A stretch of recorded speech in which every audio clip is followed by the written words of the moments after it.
जब भी भगवत वार्ता संबंधी, भगवत कथा संबंधी चर्चा होती है तो प्राय करके यहां से कहा जाता है कि श्रवण मंगलम, किसको सुनने मात्र से मंगल होता है। पर कैसा मंगल होता है, किस वस्तु की प्राप्ति होती है? देखिए, प्रत्येक शब्द में कुछ ऊर्जा है, प्रत्येक शब्द में कुछ शक्ति है। वो सकारात्मक भी हो सकती है, वो नकारात्मक भी हो सकती है, और हम नित्य प्रति जीवन में इसका अनुभव करते हैं। कोई कटु शब्द कहता है तो तत्काल हमारे भीतर कुछ वैसी ही प्रतिक्रिया होती है। कोई मीठी बात बोलता है तो मन को प्रिय लगता है। पर यहां मैं एक बात आपको निवेदन करूं कि जो भगवत कथा के शब्द हैं वो न तो सकारात्मक हैं और न नकारात्मक हैं। वो सीधे सीधे दिव्य हैं, दैवीय हैं, भगवदीय हैं। और जैसा मैंने आपको कहा कि प्रत्येक शब्द आपके भीतर कुछ हलचल करता है, प्रत्येक शब्द आपके भीतर कोई प्रतिक्रिया आपके भीतर होती है, कुछ घटता है आपके भीतर जैसे आप कुछ सुनते हैं। तो भगवत कथा जो है, इसका श्रवण करने से सकारात्मक नकारात्मक अच्छा बुरा जैसा कुछ नहीं, सीधे सीधे एक दैवीय परिवर्तन होता है। और जहां से मैंने बात आरंभ की कि श्रवण मंगलम, क्या मंगल होता है, कथा के शब्दों में ऐसी कौन सी शक्ति निहित है, कथा के शब्दों में ऐसी कौन सी वस्तु छिपी है कि सुनने मात्र से ही वो जीव का मंगल कर देती है। और क्या मंगल कर देती है? कथा के शब्दों में जागृति है। कई बार चर्चा हुई, गोस्वामी जी कहते हैं कि सब व्याधियों का मूल क्या है? मोह। सकल व्याधिन कर मूला, मोह है। और कथा के शब्दों में क्या शक्ति है? कथा के शब्दों में उस माया और मोह के आवेश में सोए हुए जीव को जगाने की शक्ति है। कथा के शब्दों में जागृति है। इसीलिए गोस्वामी जी कहते हैं कि महामोह तम पुंज जासु वचन रवि करहि निकर। गुरु का शब्द जगा देता है, सोए जीव को जगा देता है। और ये जो जीव की निद्रा है, क्योंकि ये जन्म जन्म की निद्रा है और बड़ी प्रगाढ़ निद्रा है, गोस्वामी जी तो कहते हैं सब सोवनहारा, सभी सो रहे हैं, कोई जागा नहीं है।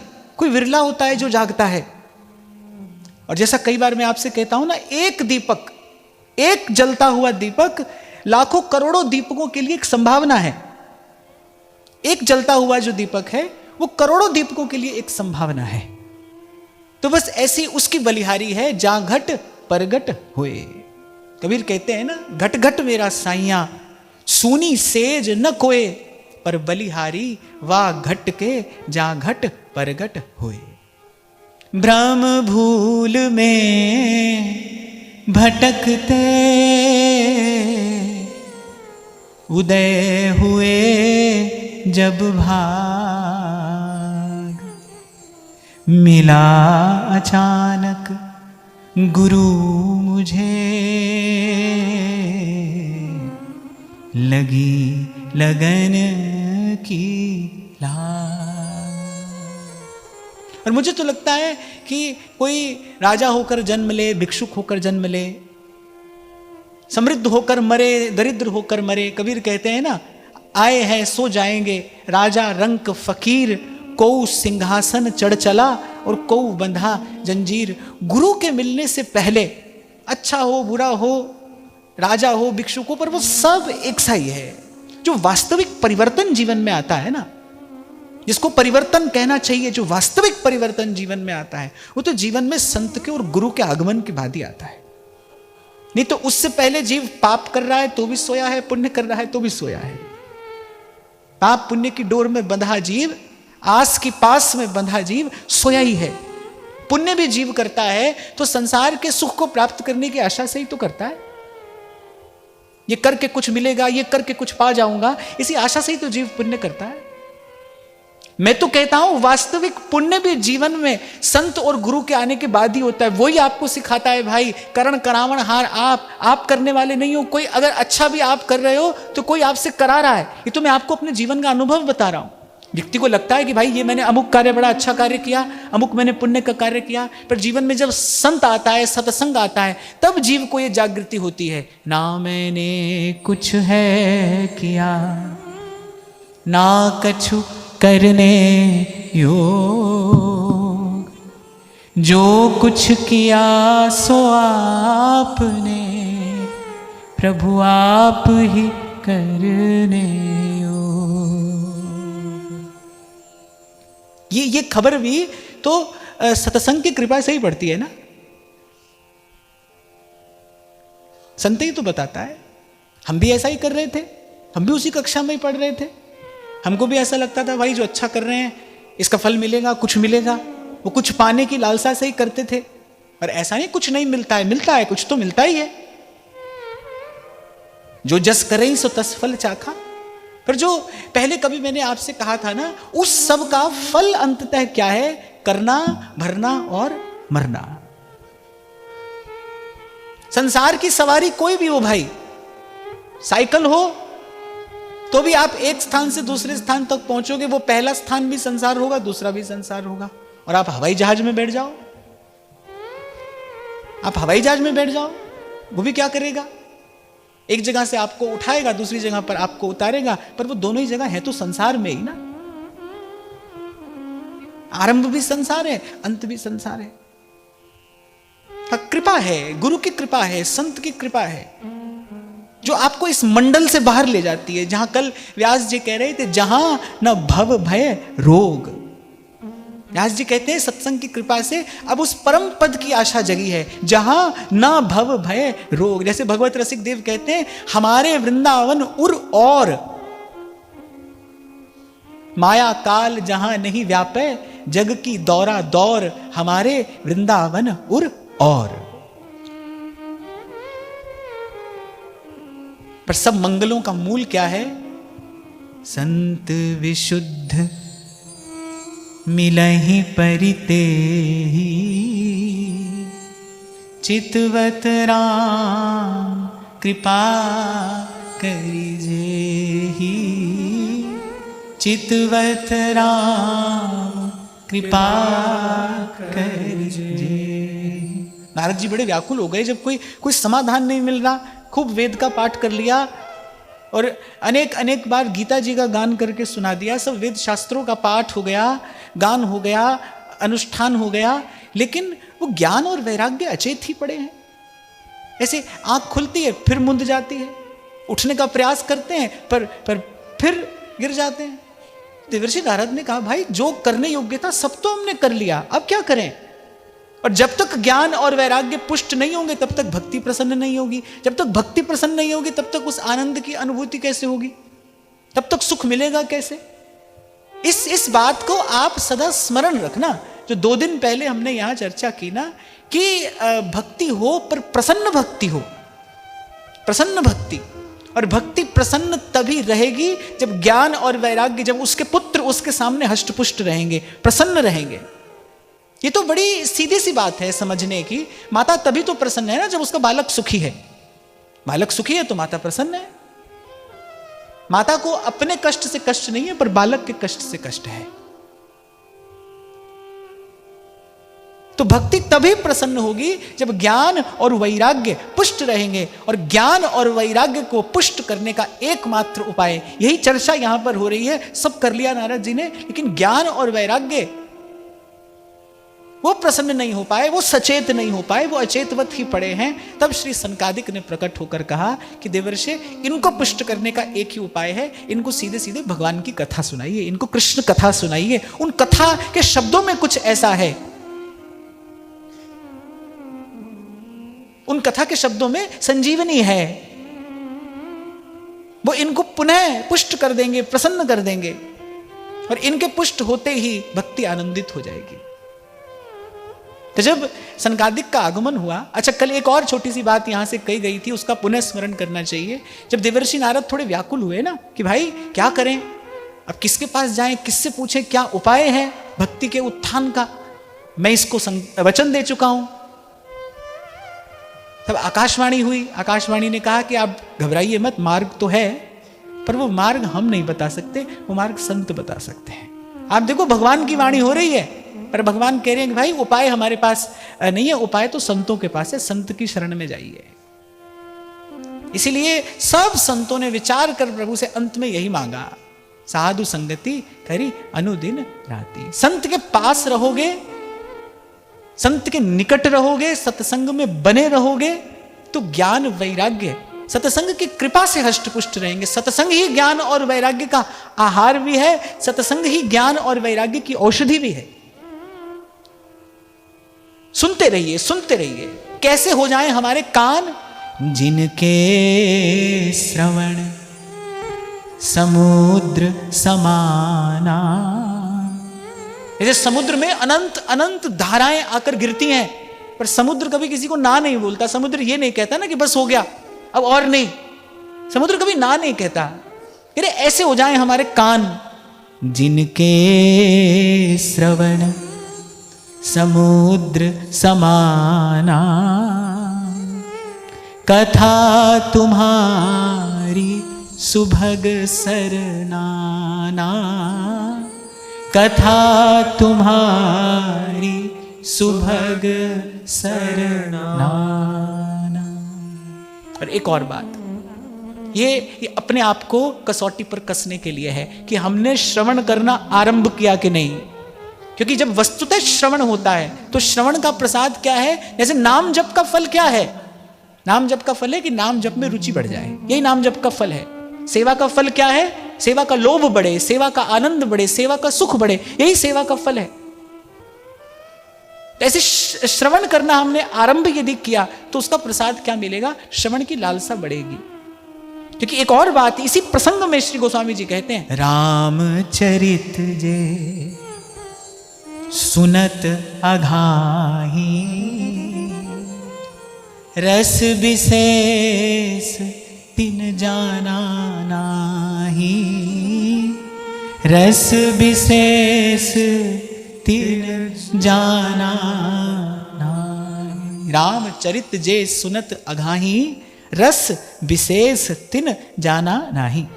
उस दिन मैं आपको कह रहा था ना कि कभी कभी व्यक्ति राग के रस को तो नहीं जानता पहचानता, केवल और स्वर और ताल के माधुर्य से भी सुख लेता है। तो कभी कभी ऐसे भी होता है। पर कथा का एक रस विशेष है। कथा का रस विशेष क्या है? भगवदीय रस ही कथा का रस विशेष है। स्वर ताल का रस कथा का रस नहीं है, गीत संगीत का रस कथा का रस नहीं है। कथा का रस क्या है? भगवदीय रस ही कथा का रस है। और जब जब भगवत रस का आवेश होता है तब संसार की विषय वासना उसकी कृपा से स्वतः निर्मूल हो जाती है। तो इसलिए मैंने कहा कि ये कुछ बात गोस्वामी जी ने कही है इसलिए ताकि हम अपने आप को इस कसौटी पर कसे कि भाई अभी तक सुने ही रहे हैं या श्रवण करना आरंभ किया है। नारद जी तो भक्ति सूत्र में कहते हैं, कथादिश्व अनुराग इति गर्गः। अरे महर्षि गर्ग के मत में तो कथा में अनुराग हो जाए यही भगवान की भक्ति है। और ऐसे ऐसे महापुरुषों का वर्णन मिलता है कि जो सतत भगवत कथामृत का ही पान करते हैं, बस यही उनकी भक्ति है। सनकादिक कैसे है? 3 श्रोता बन जाते हैं, 1 वक्ता बन जाता है, पर वो निरंतर भगवत कथा का अमृत पान करते रहे, क्योंकि उन्होंने जान लिया भाई ये सार की सार वस्तु है। केवल इसका आश्रय ले लेने पर फिर कुछ और करना शेष रहता ही नहीं। हाँ, पर इतना अवश्य मैं कहूंगा कि जैसे समुद्र में गोता लगाने वाले को पहली ही बार में मोती नहीं मिलता, मिल भी सकता है, नहीं भी मिल सकता है। तो इसका अर्थ ये नहीं है कि समुद्र में मोती है ही नहीं, वहां तो मोती भी है, रत्न भी है। अब देखो गोता लगाने वाला कब उसको प्राप्त करता है। ऐसे ये जो कथा की धारा है इसमें गोता लगाया जाता है, बार बार लगाया जाता है, पुनः पुनः लगाया जाता है, फिर कभी वो भाव का मोती जो है वो हाथ लगता है।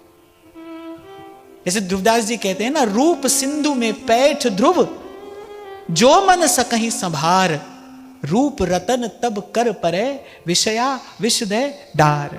करे गाते रहिए, बार बार गाइए।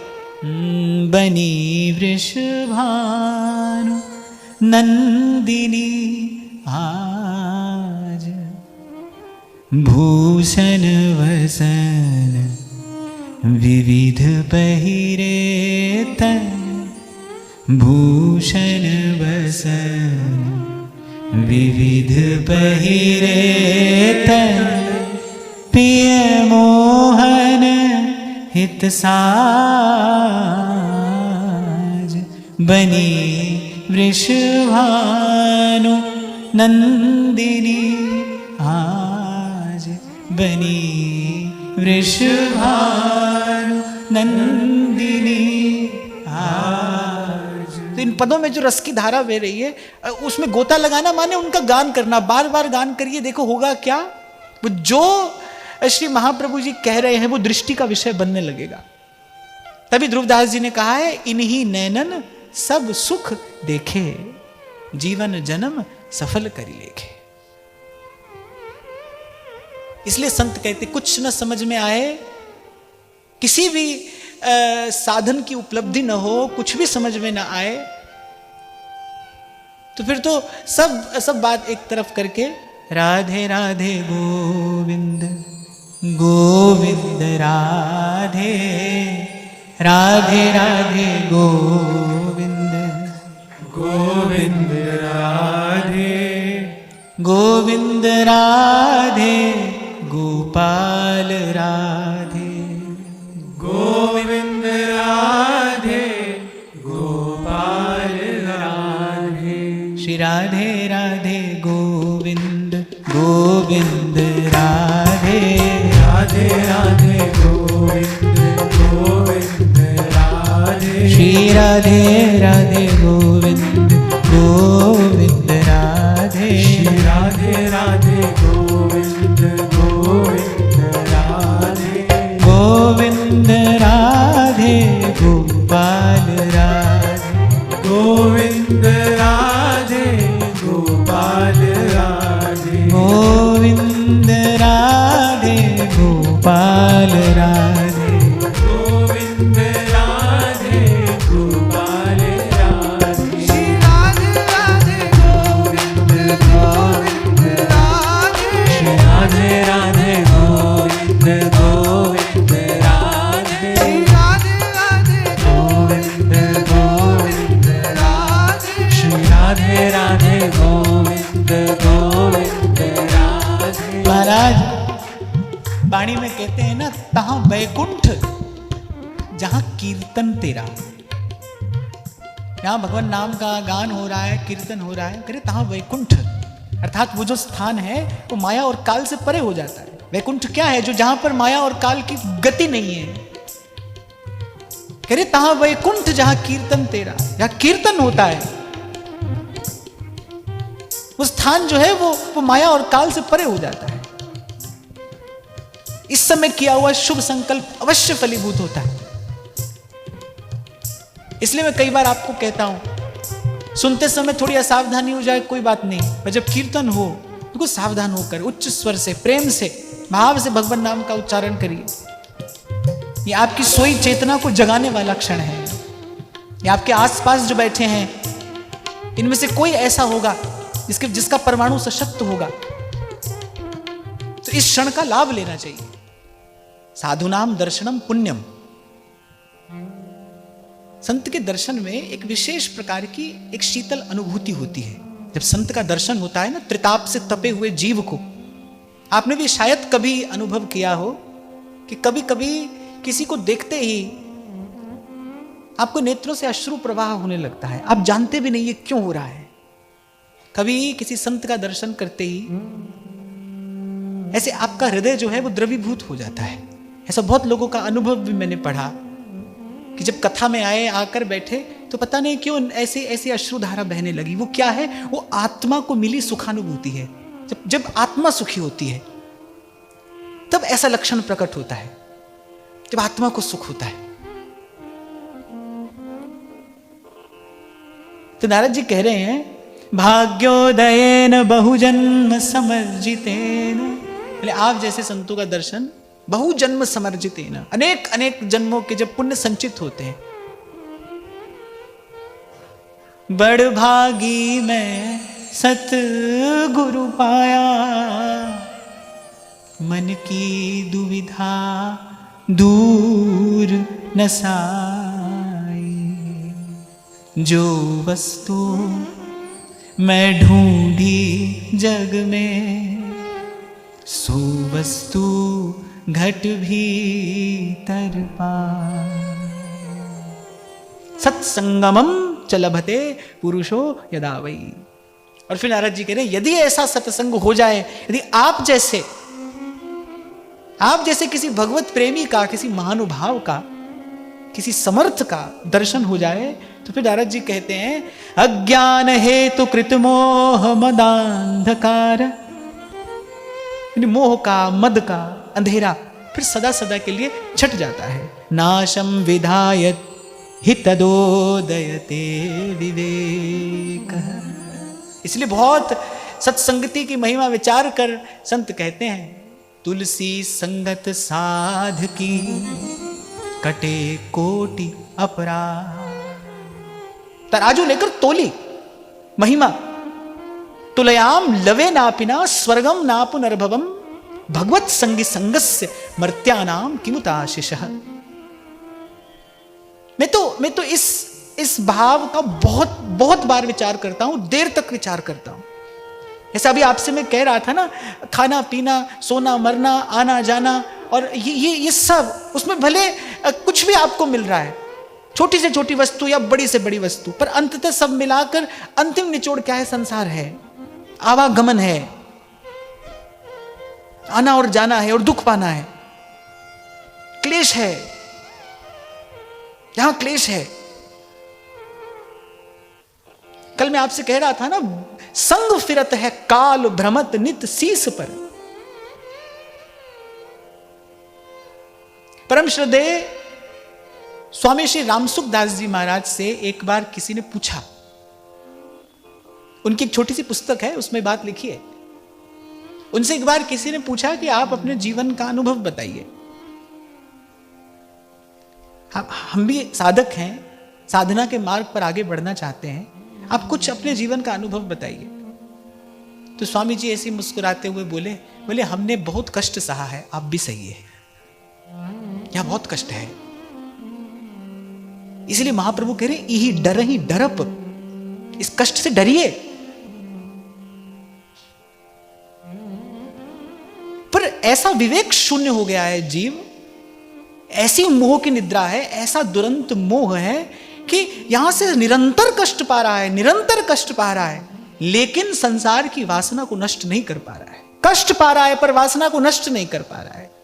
यहीं पर आकर संत की और सत्संग की महिमा प्रकट होती है कि जो जीव अपने साधन से, अपने प्रयास से नहीं कर पाता, वो सत्संग सहज में करा देता है। तभी गोस्वामी जी कहते हैं, बिनहि प्रयास होहि भव भंगा, बिनहि प्रयास होहि भव भंगा। बड़े भाग पाइए सत्संगा, और बिनहि प्रयास होई भव भंगा।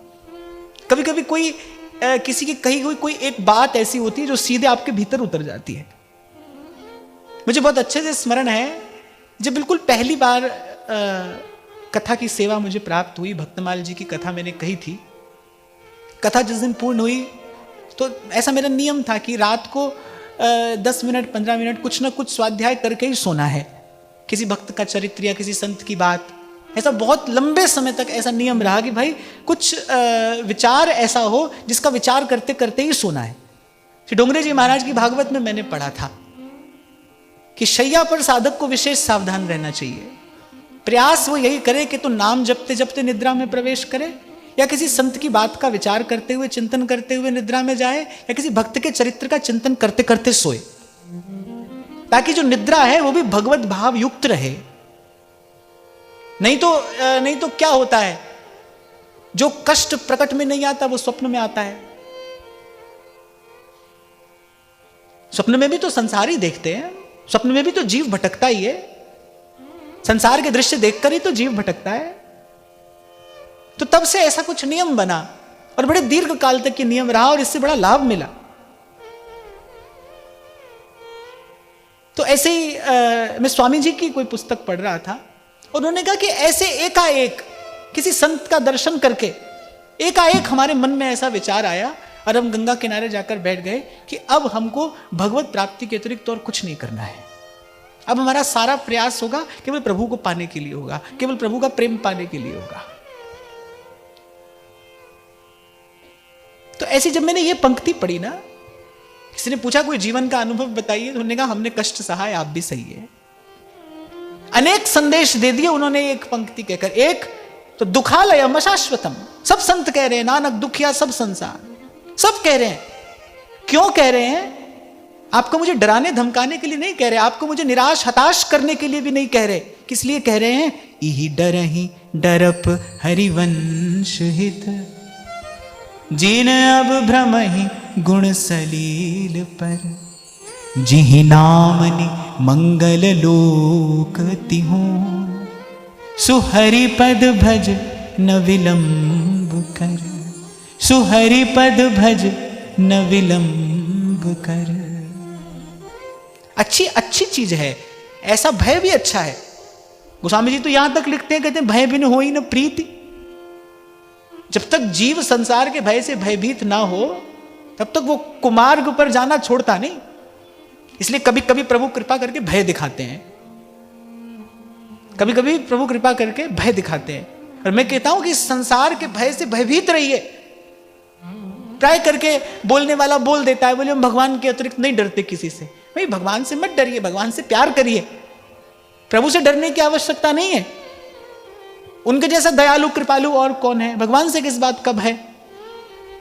वो तो अपने हैं, सदा सदा से अपने हैं।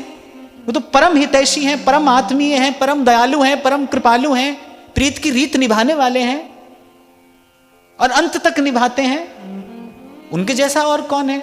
उनसे मत डरिए, भगवान की माया से डरिए। संसार से डरना चाहिए, संसार से डर के ही रहना चाहिए। हमारे बाबा तो कहते थे, बोले ऐसे रहते हैं जैसे दांतों के बीच में जीभ रहती है। साधक को तो ऐसे रहना चाहिए संसार में जैसे दांतों के बीच में जीभ रहती है। एक और बात छोटी सी है पर काम की है। आप देखना, जैसे जैसे आप भजन के मार्ग पर आगे बढ़ोगे, जैसे जैसे आपकी भावनात्मक उन्नति होगी, भजन का बल भी बढ़ेगा, आत्म बल भी बढ़ेगा। लेकिन ध्यान रखना, उसके साथ साथ आपकी सावधानी भी बढ़ती चली जानी चाहिए।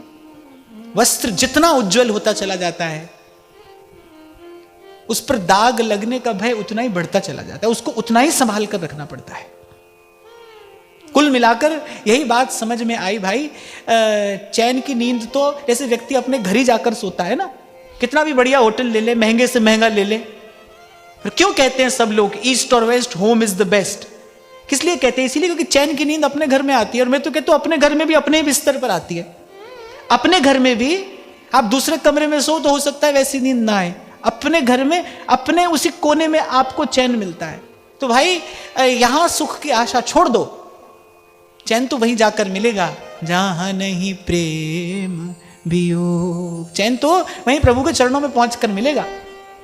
और यहां बने रहना चाहते हो सुख में, आप चाहते हो सुख बना रहे, सुख चाहत हरिवंश हित, फिर कृष्ण कल्पतरु सेव। फिर एक ही उपाय है, नाम का जप करिए, प्रभु का दर्शन करिए, लीला कथा का श्रवण करिए, जब कभी श्री जी कृपा करे धाम का सेवन करिए। ऐसे नाम रूप लीला और धाम में से किसी एक को पकड़े रहिए अगर यहां सुख चाहते हैं तो। ये तो यहां है नहीं भाई। और मैं फिर कह रहा हूं, चैन तो वहीं जाकर मिलता है, अपने घर, जो अपनी ठौर है, जो अपना ठिकाना है। जैसे उड़ी जहाज को पंछी उन्हीं जहाज पे आवे। जीव जहां से आया है तो जब तक वहीं नहीं पहुंचेगा तब तक उसको चैन नहीं है।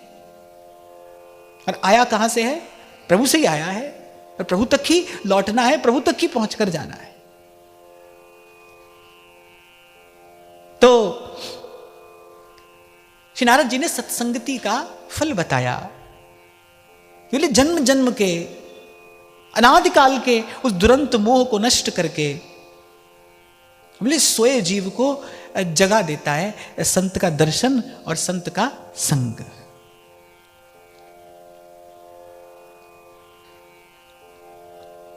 फिर नारद जी ने सनकादिक से पूछा कि आपने उपाय बता दिया है कि इनको कथा सुनाइए, प्रभु की कथा, इनको श्री कृष्ण कथा सुनाइए, इनको भागवत की कथा सुनाइए। और मैं आपको स्पष्ट करता चलूं कि जैसे ही मैं भागवत कहूं आप समझ जाएं भक्ति ज्ञान और वैराग्य की त्रिवेणी। भागवत अर्थात भक्ति ज्ञान वैराग्य की त्रिवेणी, उसका नाम भागवत है, जिसमें गोता लगाते ही महाराज परीक्षित को मिल गए श्री कृष्ण। माने जो आपको कल का कोई लोभ नहीं देती, कल का कोई आश्वासन नहीं देती, वो जो हाथ की हाथ और साथ की साथ आपके हृदय में कृष्ण अनुराग का दीपक जला देती है। इसीलिए कहा यस्याम वही श्रूयमाणायाम कृष्णे परम पुरुषे भक्तिरुत्पद्यते। सुनते सुनते सुनते सुनते आप देखोगे कि कुछ घट गया भीतर। आप जो थे अब आप वो नहीं हो। वो जो कथा सुनने से पहले आप जो थे, कथा सुनने के बाद आप वो नहीं हो।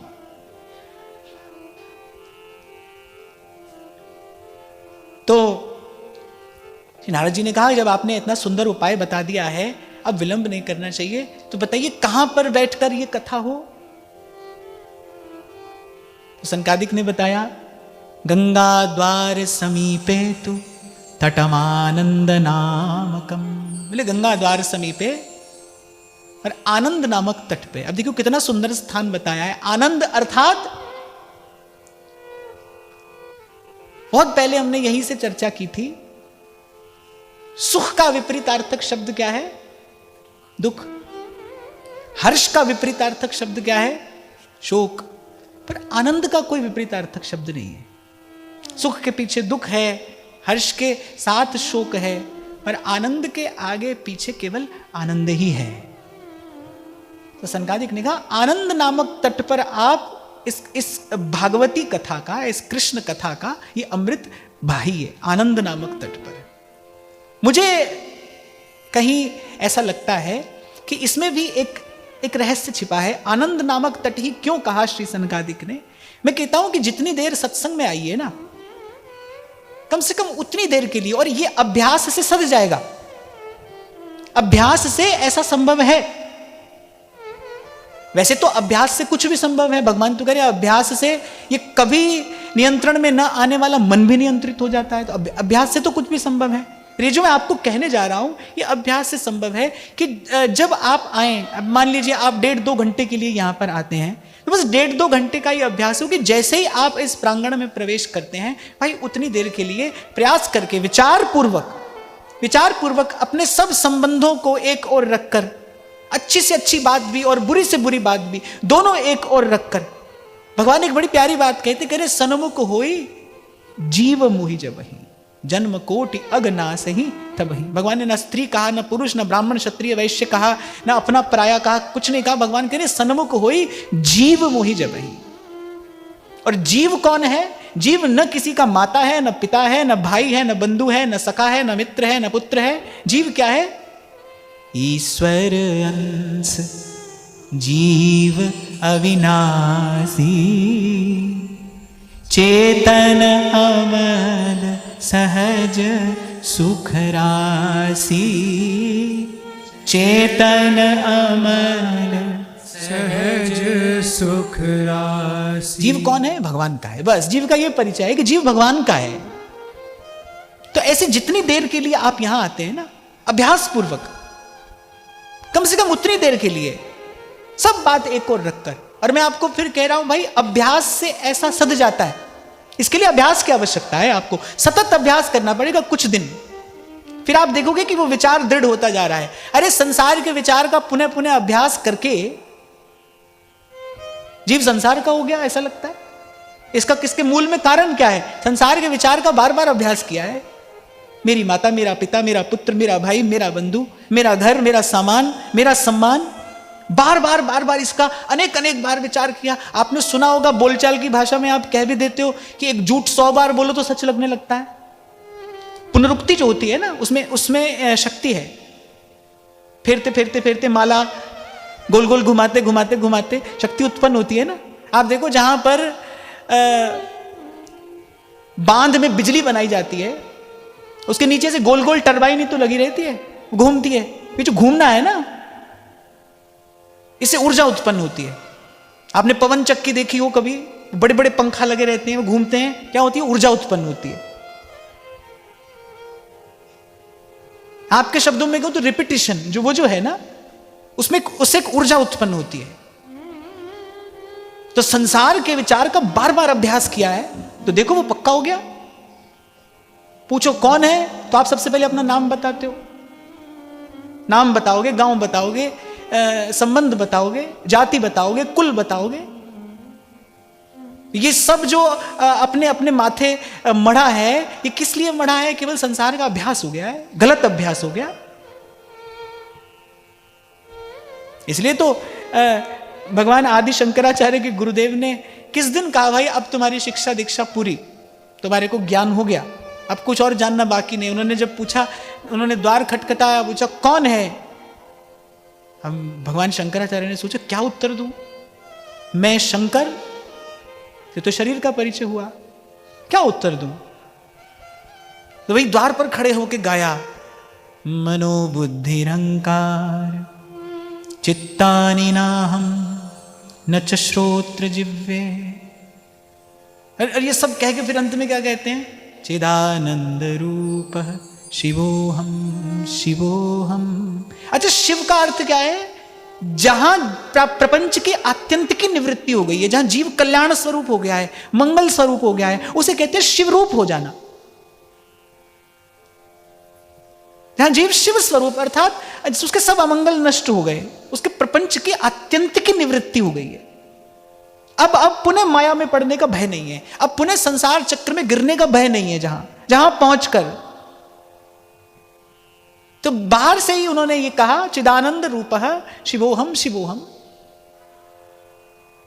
और गुरुदेव ने अंदर से कहा, भाई अब जाओ, तुम्हारा काम हो गया, जो तुमको प्राप्त होना था हो गया। माने तुम अपने सहज स्वरूप में स्थित हो गए। डॉक्टर के पास एक व्यक्ति क्यों जाता है?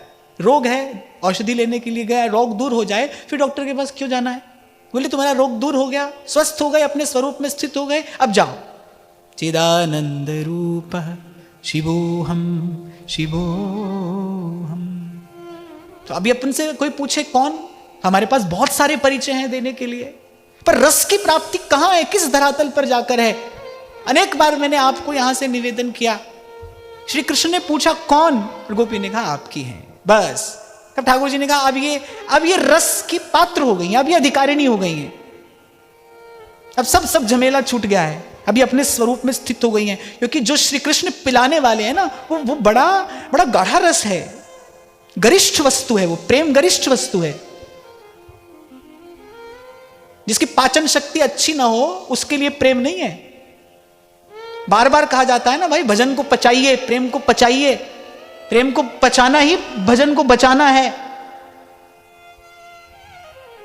अब जिसकी पाचन शक्ति ठीक ना हो उसको आप शुद्ध देसी घी से बना कोई पकवान खिलाइए, वो क्या करेगा? वमन कर देगा, क्योंकि वो पचा नहीं सकता। मैं ये कह रहा हूं कि रस की प्राप्ति किस धरातल पर जाकर है, यहां देहाध्यास समाप्त हो गया है। कल मैंने आपको एक छोटा सा उदाहरण दिया था, जब श्री मीराबाई साहब गाती हैं, संतन संग बैठ बैठ लोक लाज खोई।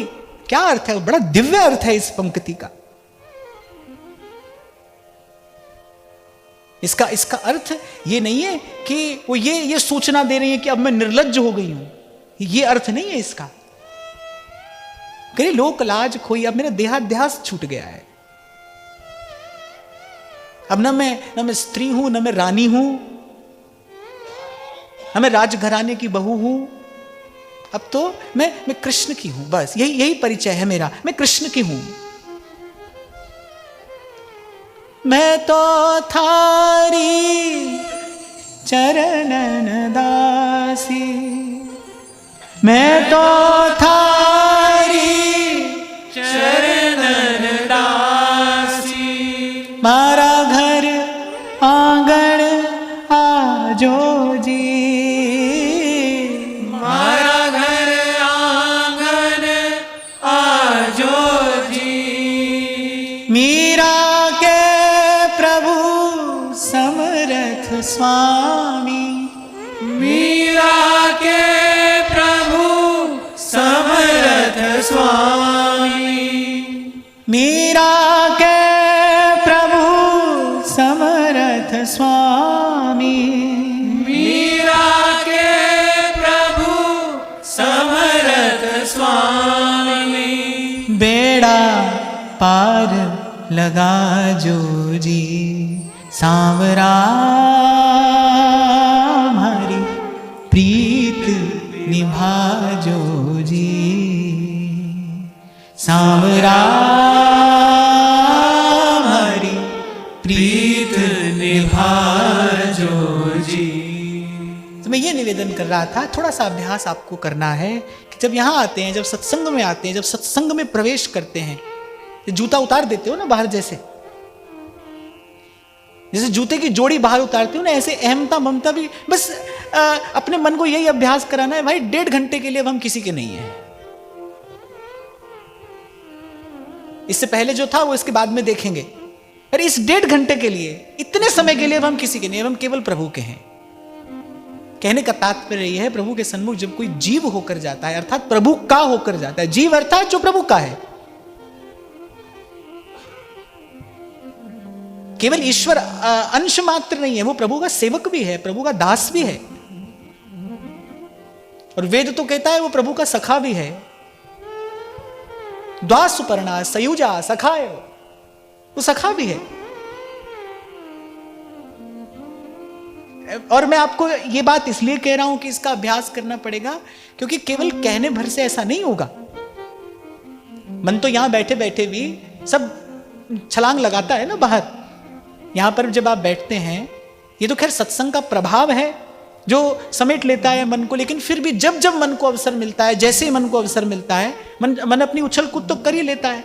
तो इसलिए मैंने कहा भाई इसका अभ्यास करना। तो 1, 2, 4, 5, 10 दिन में हो सकता है सफलता ना मिले, पर अभ्यास से सफलता मिलती है, ये बात निश्चित है। करते करते होने लगता है, ये बात निश्चित है। देर सवेर होगा पर होगा।